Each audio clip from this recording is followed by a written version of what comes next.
主要来看新北市一个不幸的消息：八里中华路这个正月7号暗时6点外发生死亡的车祸，一个67岁姓文的负责人，和一个啉酒赛车一个姓柯的负责人赛车去弄掉，因为这个驾驶无落车，还佫呢车驶的做走，警方抓到了，伊讲的伊知影弄掉人，不过呢当作讲无严重，这个被弄掉这个姓文的负责人倒伫涂骹了，经过1点钟才有民众发现送去病院，不过医院救无活。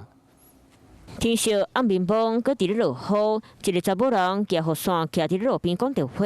后一秒，后壁一台车开大灯，甲查某人撞落去。驾驶搁惊无代志，直接赛车逃走，搁冲撞对向车道，险啊弄到一位骑机车民众。事发地点在新北市八里区，当时妇人就是走在道路的内侧，但是呢却被后方轿车给撞上，而对方酒驾还肇事逃逸，导致妇人在路边躺了1个多小时才被人发现。死亡车祸。 就发生伫咧过年初五，一个67岁姓文的查某人送家己车用的查某囝回到高中园，想要过行行入煞济车，煞不幸拄到死劫。从这边要去前面搭公车，这边离那个教养院很近，是不是？再经过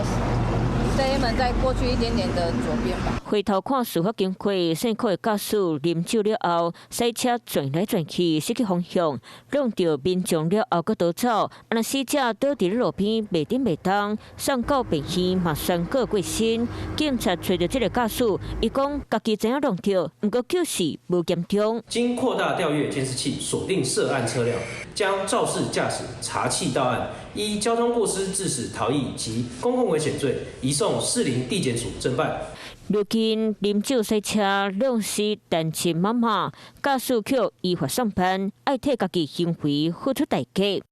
Hello， 我是蒋欣梅，想要抢先掌握最及时的新闻资讯吗？赶快订阅、按赞、开启小铃铛，锁定华视新闻 YouTube 频道。